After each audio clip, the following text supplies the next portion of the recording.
好多人講都話我個樣係比較花 fit，高層啊、後生啊、靚仔啊。對唔住，你已經唔再花 fit 啦，因為你已經唔再係高層啦。網民流性品如黑絲兒撐過排比維基，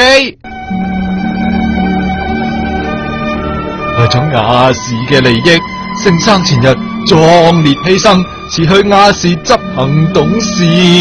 亞洲會唔捨得，網民仲唔捨得啊！留多陣啦，盛生，留多陣亞視就會俾釘牌噶啦。盛品如先生，你言而無信，當日又話不離不棄，今日宣布離棄亞視，你由人民英雄變成人民公敵啊！多謝你哋一直以嚟嘅支持。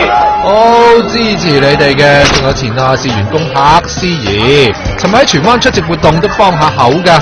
佢一定要辭職噶啦，佢唔辭職就冇牌噶咯喎。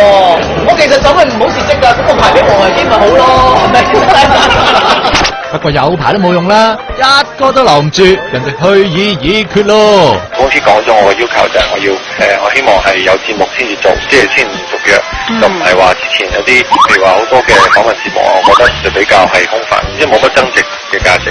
所以我覺得就算係真係續約長約出翻而家嘅糧，或者加人工，甚至加人工俾我，但係做呢啲我覺得都好意思。